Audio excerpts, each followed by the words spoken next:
On the water disputes between Telangana and Andhra Pradesh, AP Water Resources Minister Ramanaidu responded, saying that Andhra Pradesh has not violated any rules in this matter.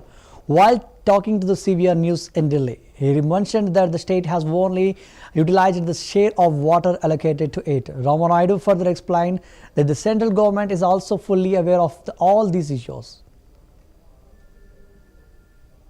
చెప్పండి sir, ఇవాళ CR Patil గారిని కలవటం జరిగింది. అసలు CR Patil గారితో ఏం చర్చించారు? ఆంధ్రప్రదేశ్ రాష్ట్రానికి సంబంధించినటువంటి సాగునీటి ప్రాజెక్టుల్ని త్వరితగతంగా, అందులో కూడా పర్టికులర్గా ఈరోజు పోలవరం ప్రాజెక్టుకు సంబంధించి స్టాప్ వర్క్ ఆర్డర్ 2011లో ఇచ్చినటువంటి ఆర్డర్ని ఎప్పటికప్పుడు ప్రొలాంగ్ చేయకుండా దాన్ని శాశ్వతంగా నిలుపుదల చేస్తే ఆ ప్రాజెక్ట్ని ముందుకు తీసుకెళ్తారు అనేటువంటి ఒకటి.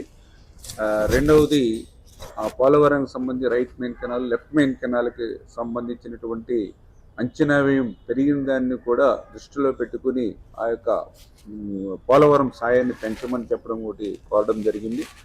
అదేవిధంగా వంశధార ట్రిబ్యునల్ కోర్టు 2021లోనే తీర్పు ఇచ్చినందున ఆ యొక్క నోటిఫికేషన్ గెజిట్ ఇచ్చినట్లయితే ఉత్తరాంధ్ర ప్రాజెక్టులు కూడా త్వరితగతంగా పూర్తి చేసుకోవడానికి అవకాశం కలుగుతుందనేది ఒకటి. అదేవిధంగా RRR వంటి కేంద్రకు సంబంధించినటువంటి ఇరిగేషన్ ప్రాజెక్టుల సాయం ఏదైతే ఉందో వాటిని కూడా పెంచి ఇమ్మని చెప్పడం ఒకటి. అదేవిధంగా పోలవరం, నల్లమల సాగర్కు సంబంధించినటువంటి అనుమతులను కూడా త్వరితగతంగా పూర్తి చేయమని కూడా కోరడం జరిగింది. దీనికి సంబంధించినటువంటి అభ్యంతరాలు పొరుగు రాష్ట్రాలు కానీ ఏదైతే ఎగువ రాష్ట్రం ఏదైతే చెప్పడం జరిగిందో మరి దానిలో కూడా ఎక్కడ కూడా వాస్తవం లేదనే విషయాన్ని కూడా, ఎందుకంటే ఈవేళ ఆంధ్రప్రదేశ్ అంటే దిగువ ఉన్నటువంటి రాష్ట్రం,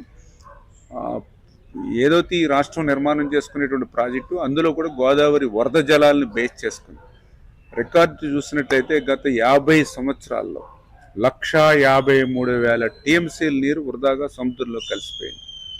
లాస్ట్ 20 ఇయర్స్ చూస్తే మరి దగ్గర అక్కడ కూడా వేలాది టీఎంసీలు, అందులో పర్టికులర్గా ఈ సంవత్సరం చూస్తే 4,600 టీఎంసీలు ఈ సంవత్సరం వృధాగా సముద్రంలోకి పోయింది. లాస్ట్ 5 ఇయర్స్ చూస్తే 20,000 టీఎంసీలు దాకా లాస్ట్ 5 ఇయర్స్లో పోయింది. ఈ లాస్ట్ 10 ఇయర్స్ చూస్తే దగ్గర 33,000 టీఎంసీ, అంటే ఏ కోణంలో చూసుకున్నా సంవత్సరానికి 3,000 టీఎంసీల నీరు సముద్రంలోకి పోతూ ఉంది. అందులో మనం ఉపయోగించుకునేది కేవలం 200 టీఎంసీలు, అంటే ఇంకా 2,800 టీఎంసీల వరద నీరు సముద్రంలో పోతూ ఉంది. అంచేత నష్టం అంటూ జరిగితే బంగాళాఖాతానికి నష్టం జరుగుతుంది తప్ప ఏ ఎగువ రాష్ట్రానికి నష్టం జరిగేటువంటి పరిస్థితి ఉండదు.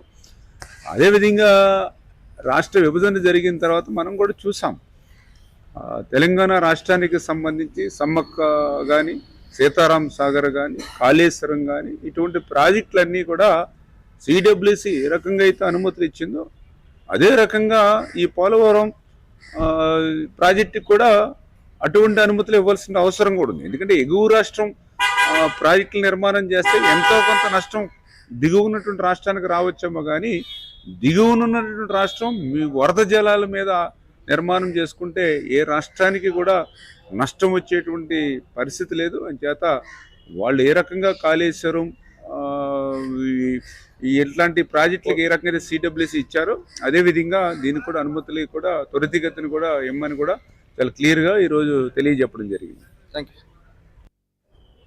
చెప్పండి సార్, ఇవాళ సిఆర్ పాటిల్ గారిని కలవటం జరిగింది. అసలు సిఆర్ పాటిల్ గారితో ఏం చర్చించారు? ఆంధ్రప్రదేశ్ రాష్ట్రానికి సంబంధించినటువంటి In the Tiruchirappalli, CPI State Secretary Veera Pandiyan emphasized the need for